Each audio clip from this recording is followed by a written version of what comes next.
This is Amy, and you're listening to the Talkin' Appalachian podcast.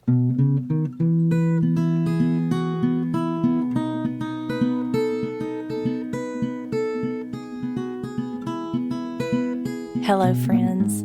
This week, on Friday, May 2nd, will mark 96 years since a tornado came through Rye Cove, Virginia, and killed 12 students and a teacher in a 2-story, 10-room schoolhouse. Here in Central Appalachia, where this happened, the Carter family trio, who pretty much laid the foundation for today's country music, they lived nearby, and they recorded a ballad called The Cyclone of Rye Cove.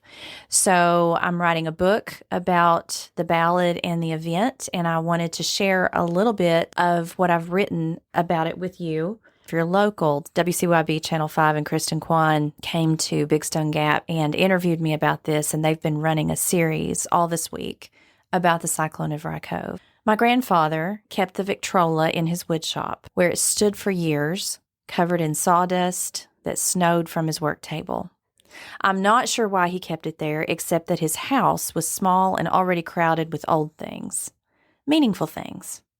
The talking machine, as early phonographs were called, had belonged to his aunts, we say aunts in Southwest Virginia, never married sisters who lived in a little house on a dirt road near our own house along Long Hollow, Virginia. Inside its cupboard was a treasure trove of 78 RPM shellac records in their original sleeves and a rusty can of needles.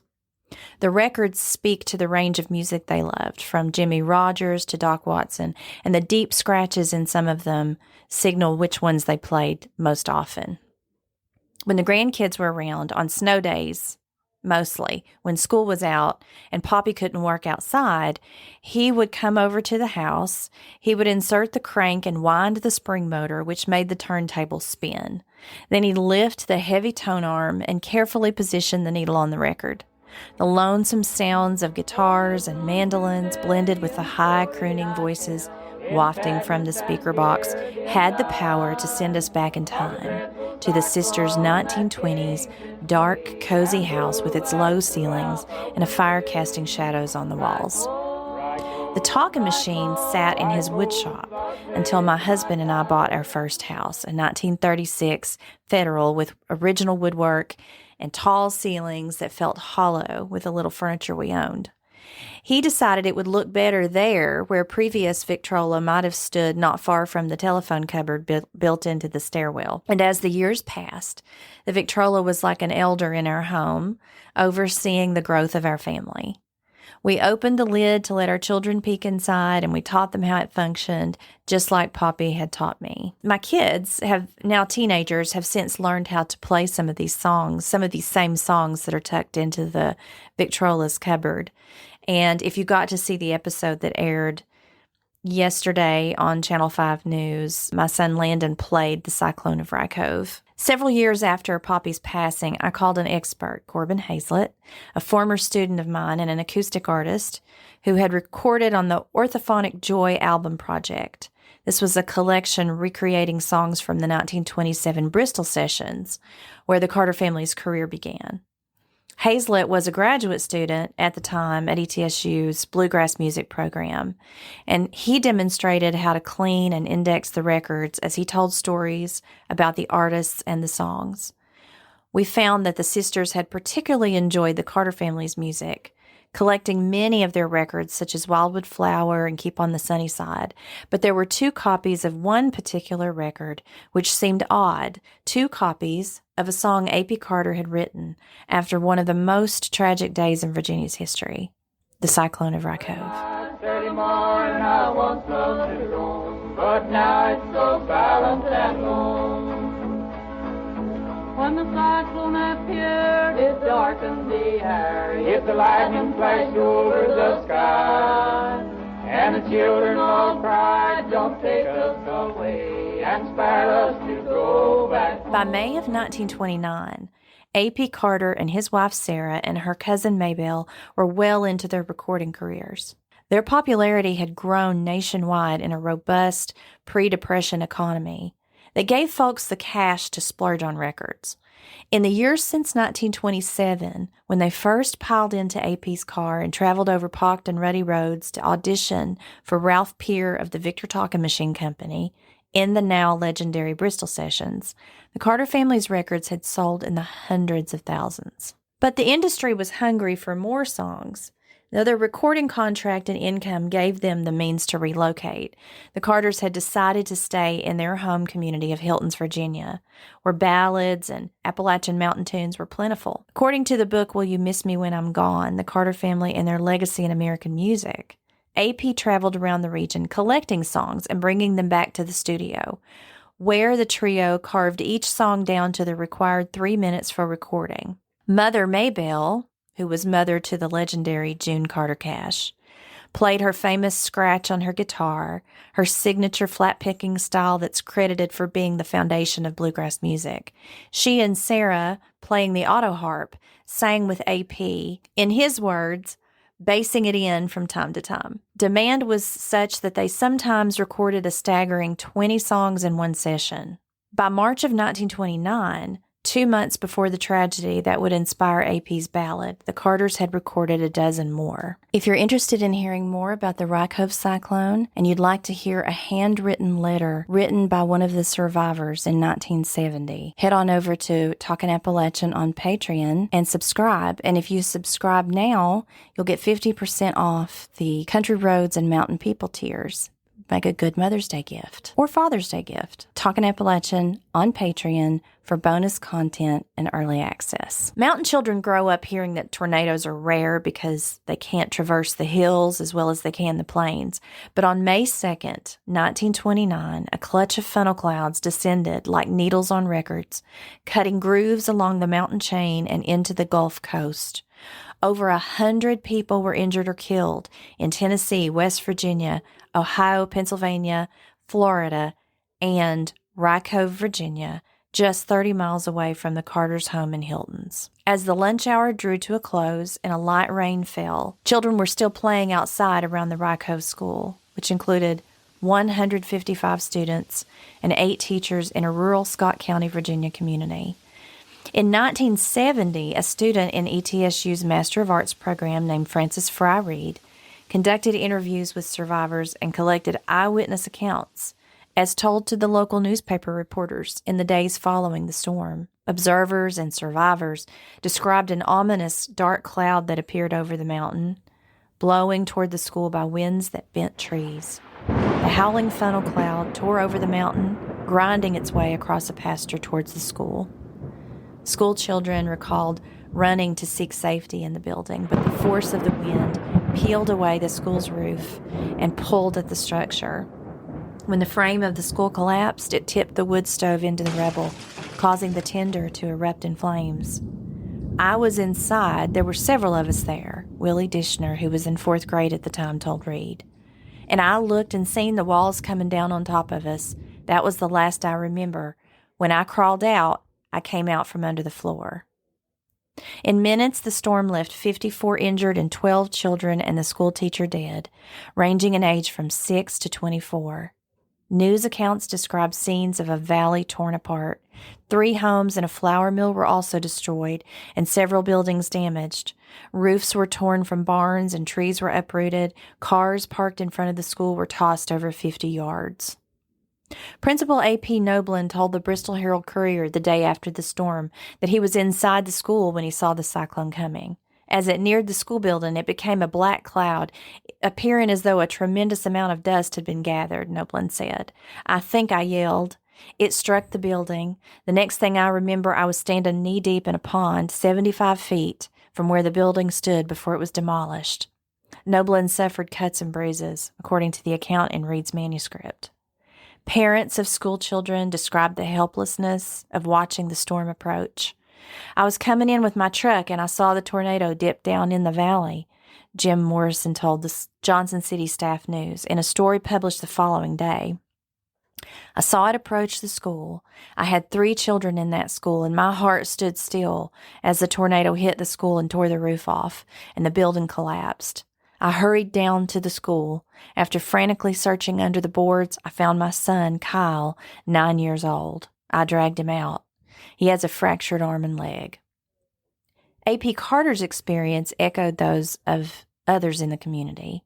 He saw a cloud that he described in his daughter Gladys Carter Miller's words, captured in Reed's project, as, quote, right yellow looking and just a rollin'. As rain began to fall, Carter climbed into his red Chevrolet sedan and drove over wet, ruddy roads in the direction of the school, where he probably saw smoke boiling above the treetops. By the time he arrived, Carter witnessed a dystopian scene. The bodies of the dead and injured were scattered over the field, the rain soaking those who were huddled over them. Volunteers carried buckets of water to put out the fire, tractors grumbling through the field to pull the school's wreckage apart. Gladys recalled her father remembering people screaming and crying and wringing their hands, picking up the dead and crippled children. A.P. jumped into action to help those who were carrying bodies away from the fire and helping the injured into cars and onto flatbeds of trucks so they could be transported to a Southern Railway passenger train in Clinchport that would take them to Bristol. As he worked, Carter would have heard the screams of mothers, the cries of children. He would have heard so many engines, the whine of sirens, the frustrating spin of tires in mud, the shouts of those coordinating rescue traffic in and out of a place that might ordinarily see a car or two pass by in a day. And when he had done what he could, when the last body was put into the ambulance and the fire extinguished, he would have climbed into his car for the long ride home, his clothes pasted against his skin, mud and blood covering his boots, his knees, the cuffs of his white shirt. It would be under his fingernails, the smell of smoke in his hair. He'd be haunted by the 12 children and one teacher, whose lives the storm had carried away. That night, he'd pick up a pencil, sit down at the kitchen table, and try to put what he'd seen into words, to puzzle those words into stanzas. A.P. was more of a song collector than a songwriter, but the words might help the sounds, the images, the smells find their way out of his head. The music might offer the grieving parents some comfort if that were even possible. The song's lyrics and the blend of Carter's voices haunt the listener, particularly in the knowledge that it was written based on A.P.'s own eyewitness account. But even more haunting is the dialogue attributed to children, begging God, based on the last stanza, which references seeing them again in heaven, for their lives, in a devoutly religious central Appalachian community, in a chiefly Protestant region where the promise of life beyond death is carved into most gravestones. The children's plea leaves me wondering if A.P. questioned how a divine being could have allowed a storm to wipe out so many young lives. The song was released to mixed reviews in the community. Reed's interview suggests that, understandably, many in the area were so traumatized by the event that the song became a musical trigger too painful to hear or to sing. But the Carter family had fans far beyond the little community of Rye Cove, who would buy up every new record they released. Persons further removed from the scene and not personally affected, Reed wrote, can enjoy singing about the tragedy.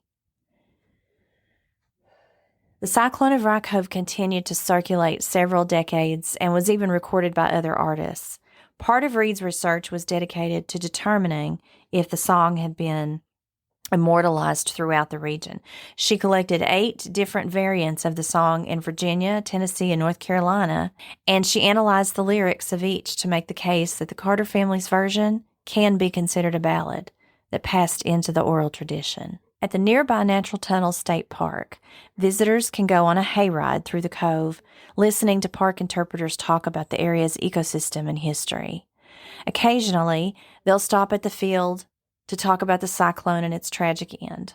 Most of the time, no one on the hayrides has ever heard of the Cyclone of Rye Cove or the song or even the Carter family. But the late interpreter William Kaywood remembered an older woman who sat quietly through his story until the end. Finally, she spoke up. I was 8 years old and in the 2nd grade, she said, when the tornado struck my school. She also talked about how she lost friends that day. Kaywood met another survivor, a 90-year-old man, participating in a baptism as he was navigating the Clinch River by canoe. He told Kaywood about his family's 2 corn cribs, which sat a wagon bed's width apart. The cyclone took one of them, he said, and left the other. Today, an elementary school occupies the site where the Rye Cove School once stood. The fields around the school are dotted with sparsely spaced houses and grazing cattle, but look much the same today as they would have when the farmers pushed their hats back to marvel at a yellowing sky and boiling clouds on that day in 1929. I took my kids there one Sunday afternoon a few years ago. They were not surprised to hear of a mountain tornado since they've heard the story about a small tornado that damaged our own home in 2008, 1 month before our first child was born. But they were troubled by the deaths of children their own age who, like them, went to school that spring morning with no thought of never coming home. The original school bell is mounted in a brick memorial there, the names of those who perished listed on a plaque. My daughter touched her fingertips, calloused by banjo strings, to the names. A couple of the children shared the same surname and likely some kinship as the musicians who immortalized them in song. James Carter, Polly Carter, the list goes on. My own kids at the time were too young to fully understand the grief in AP's words. Still, they sensed sadness in the way he, Maybelle, and Sarah Carter retell the memory of mothers and fathers searching and crying for children just like them, only to find them dying on a pillow of stone. Rye Cove, Rye Cove, Rye Cove, the place of my childhood and home. For in life 30 more I once loved to roam, but now... Another thing to think about with this song, they use the word cyclone instead of tornado, and that's an interesting pattern. It could be that cyclone was part of the vernacular then, but the technical difference between a cyclone and a tornado is that cyclones typically occur over water. Rhetorically, cyclone fits better in a song than the word tornado does. It has 2 syllables. The long O at the end in that second syllable pairs very well with Rye Cove at the end of the chorus. And so that just fits better lyrically than a 3-syllable word like tornado. Another interesting thing I found in my research after digging through archives of files was that the teacher who passed away, Ava Carter, her mother sued the school district after she died. She and her mother lived on a farm. She was the breadwinner. She was the one who brought money into the household. So when she died, her mother had absolutely no source of income. The case was Scott County School Board versus Carter. It was a 1931 case decided by the Virginia Supreme Court. So the issue was whether Ava Carter's death arose out of her employment for the purposes of the Workmen's Compensation Act. The Industrial Commission awarded compensation to her mother, finding that the school's location on an exposed hill increased the risk of storm damage, making the accident compensable. The court notes that it's bound by the commission's factual findings, despite being an act of God. So I thought that was a really interesting outcome. We've seen lots of disasters, particularly recently in Appalachia with flooding and Helene, and it's always devastating to see what weather events can do to a community. I think at this particular time and this particular event, it was so devastating because it was such a small, tight-knit community and 12 of its children were taken away so suddenly. I think that's why AP sat down and wrote the song, first of all, to process what he saw, but it was also a way of keeping that story in everyone's memory for years and years to come.